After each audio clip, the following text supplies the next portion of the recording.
দেখেছি। কয়েক পৃষ্ঠার ভিতরে তিনি ফিকরে ওলিউল্লাহিকে ধারণ করার চেষ্টা করেছেন। আমি আন্তরিকভাবে ওনাকে ধন্যবাদ জানাই। ফার্সিতে একটা কথা আছে, দরিয়া বকুজা, কলসির ভিতরে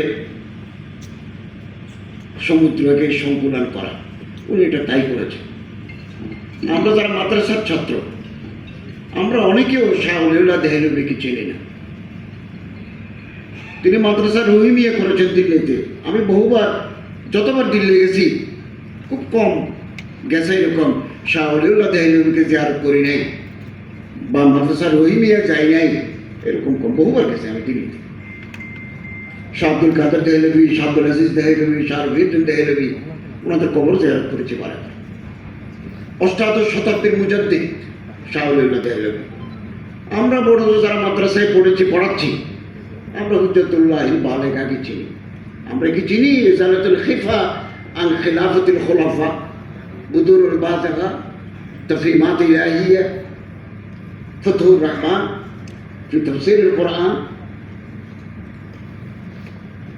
আল ফৌজুল কবির। তার চিন্তাধারা ছিল জামিয়াইয়া। তিনি মাদ্রাসা নিয়ে থাকতেন, কিন্তু উম্মত নিয়ে ফিকির করতেন। আমরা যারা হাদিস পড়েছি, বুখারী পড়েছি, আমাদের উস্তাদ শাহ ওলিউল্লাহ দেহলভি। আগে যে দর্শে নিজামি ছিল বা দর্শে নিজামি পড়ে আসছে বহু বছর, এই দেশে আলা তালিমের ক্ষেত্রে মাকুলাত, শামসে বাযাগা, এই জাতীয় কিতাবগুলো ছিল, সাদরা, এগুলো ছিল হাদিসের যুক্ত। হাদিসকে তালিমি নেসাবের সাথে যুক্ত করেছেন শাহ ওলিউল্লাহ দেহলভি। ওনার চিন্তাধারা যখন প্রতিষ্ঠিত, নদওয়াতুল উলামা প্রতিষ্ঠিত, এবং শাহ ওলিউল্লাহ দেহলভি ইত্তিফাকাত, সামাজি ইরতিকা, সামাজিক যে বিবর্তন কয়জনে বুঝে? আখিরি মারহালা হচ্ছে খেলাফত, খেলাফত আলা মিনহাজিন নবুওয়া। এটা শাহ ওলিউল্লাহ দেহলভির চিন্তা। সবচেয়ে বড় কথা, অষ্টাদশ শতাব্দীতে যখন ভারতের বুকে মুসলমানদের জন্য দুর্দিন, মারাঠা শক্তি মুসলমানদেরকে কলা কমা করে দেবে, তখন শাহ ওলিউল্লাহ দেহলভি আফগানিস্তানের শাসক আহমদ শাহ দুররানি, আহমদ শাহ আবদালি, ওনার কাছে চিঠি লিখেছেন। এবং পানিপথের তৃতীয় যুদ্ধ, মারাঠা শক্তি আহমদ শাহ আবদালি না আসলে ভারতের বুকে মুসলমানদের অস্তিত্ব থাকতো না, আমরা থাকতাম না কেউ। It is the turning point of the history.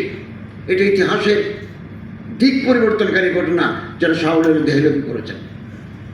আমরা জানি ভারতে এক সময় শাফিঈ মাযহাব, মালিকি মাযহাব, হানাফি মাযহাব, এদের মধ্যে ছিল বিরাট বিভাজন, বিরাট বিভাজন। এবং এই বিভাজন বন্ধ করার জন্য শাহ ওলিউল্লাহ দেহলভির চিন্তাধারা গুরুত্বপূর্ণ ভূমিকা পালন করেছে, গুরুত্বপূর্ণ ভূমিকা। তিনি বারবার ঐক্যে ডাক দিয়েছেন, বিভাজন কমাতে চেয়েছেন। অতীতের ইতিহাসও তো আমরা দেখি। ইমাম নাসাইকে দামেস্কের জামে মসজিদে পিটিয়ে মেরেছে কারা? ইবনে জারীর তাবরি মারা যাওয়ার পরে মুসলমানদের কবরস্থানে দাফন করতে দেয় না কারা? তারিখ আপনি আপকে দোহরাতি হ্যায়। এই যে বিভাজন, আমি সব, আমার পরে আর কেউ নাই, এই ধারণাটাই শিয়া সুন্নি দ্বন্দ্ব ছিল শাহ ওলিউল্লাহ দেহলভির জামানায়। বিভিন্ন মাযহাবের ভিতরে দ্বন্দ্ব ছিল, এগুলো তিনি নিরসন করার জন্য চেষ্টা করেছেন। তিনি প্রথম ফার্সি ভাষায় কোরআন শরীফ তর্জমা করেছেন, প্রথম। এর আগে কোরআনের তর্জমা ছিল না ভারতে। আসুন, শাহ ওলিউল্লাহ দেহলভির চিন্তাধারা আমরা নিজেরা নেব, हमें जिम्मेदारी निभाना है, अपनाना है। এরপরে জনগণের মাঝে ছড়িয়ে দেবে। এই যে বিভক্তি, এই যে বিভাজন, এই যে কাদা ছোড়াছড়ি, এগুলো বন্ধ না করলে আমরা সৌভ বিপদে পড়ে যাব। এবং যারা নেতৃত্ব দেবেন সমাজে, তাদের দৃষ্টিভঙ্গি বড় হওয়া দরকার। निगाह बुलंद होना चाहिए, सुखन दिल नवाज होना चाहिए, जहाँ पुरसुस होना चाहिए। यह है वक्त सफर मेरे कारवां के लिए। এটা শাওলের ধৈর্যের চিন্তা চেতনা তার রাজনৈতিক প্রজ্ঞা। তিনি বলেছেন ক্ষমতায় যাওয়ার জন্য রাজনীতি নয়, রাজনীতি হচ্ছে সমাজে ইনসাফ কায়েম করা। যে রাষ্ট্র ব্যবস্থায় ইনসাফ থাকবে না সে রাষ্ট্র ব্যবস্থা টিকবে না, সে সরকার টিকবে না। এটা ইজালাতুল খেফান খেলাফতুল খোলাফাত আছে, এটা আমার কাছে আছে কিতাব। এটা বাংলা হওয়া প্রয়োজন, বাংলা হওয়া প্রয়োজন। আমি বর্তমান ধর্ম মন্ত্রী যিনি আছেন জনাব আলহাজ কায়কোবাদ সাহেবকে আমি অনুরোধ করব, আমি ওনাকে পার্সোনালি এটা রিকোয়েস্ট করব ইজালাতুল খেফান খেলাফতুল খোলাফা তর্জমা করার জন্য। আমি উপদেষ্টা থাকাকালীন ইসলামিক ফাউন্ডেশনে ফতোয়া দারুল উলুম দেওবন্দ তর্জমা করে গেছি এবং শেষ খণ্ড আমি অনুবাদ করেছি উপদেষ্টা থাকাকালীন। I have submitted this book to the authorities concern, আমি দিয়েছি। আমি উপদেষ্টা থাকাকালীন বিরাট সিরতের কিতাব তর্জমা করেছি, ডক্টর মিরাজ রহমানের revelation the story of holy prophet Mohammad সাল্লাল্লাহু আলাইহি ওয়াসাল্লাম। অতএব শাহ ওলিউল্লাহ রহমতুল্লাহের চিন্তাধারা ফিকির আমাদের ধারণ করতে হবে এবং সেটা আমরা জনগণের কাছে পৌঁছাবো। এই দেশ তো আমাদেরই, আলেম ওলামাদের তো বিরাট অবদান, জনগণের উপরে আলেম ওলামাদের অপ্রতিহত প্রভাব। এদেশের সাধারণ মানুষ আলেম ওলামাদের মহাব্বত করে। একতরফ ছিল, আছে, থাকবে। ইত্তেফাক মাল ইখতিলাফ। আমরা হিন্দুস্তানের ওলামায়ে কেরাম, পাকিস্তানের ওলামায়ে কেরামদের দেখি, তাদের ইতিহাস আমাদের সামনে আছে, সামনে আছে। বিস্তারিত বলবো না, আছে, এগুলো আমাদের সামনে আছে। এবং এই দেশে যে কোনো দুর্যোগপূর্ণ মুহূর্তে জুলাই বিপ্লব থেকে শুরু করে ওলামা, তলাবা, নখাবা, ওরাফা, জামা রাজপথে ছিলেন, আগামী দিনেও তারা থাকবে। আমাদের আকীদা, আমাদের ইয়াকিন মজবুত থাকতে হবে। আমরা বিশেষ কোনো দলে ক্ষমতার অলিন্দে থাকি পূজা করবো না। আমাদের হাইসিয়ত আছে, আমাদের শান আছে, হাইসিয়ত আছে, আমাদের অবস্থান আছে। যদি পারি নিজের পলিটিক্যাল প্ল্যাটফর্ম তৈরি করব।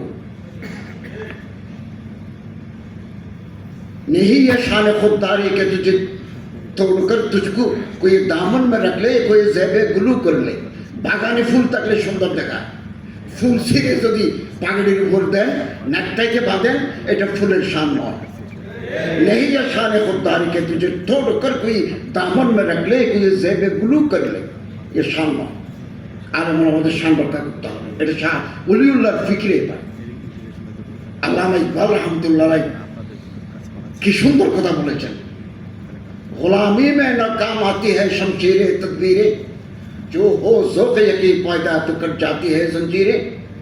कोई अंदाजा कर सकता है उसके जोरे बाजू का, निगाहे मर्द मोमिन से बदल जाती है तकदीरें। এ জাতীয় ভাগ্য নির্ভর করে ওলামায়ে কেরামদের উপরে। আমরা সংকীর্ণ হয়ে যাচ্ছি কেন? We must be broad hearted. আমরা একটু বড় হতে পারি না? নিগাহ, এই যে ওবায়দুল কাদের নদভী সাহেব বললেন, নিচে নজর কেন? নিচে নজর দে শুকুর, মন আছে কিনা খুঁজে দেখে, ক্ষমতার কোনো স্বাদ আছে কিনা নিচে নজর দিয়ে দেখে। আর শাহিন দেখে উপরে, ये तो चलती है तुझे ऊंचा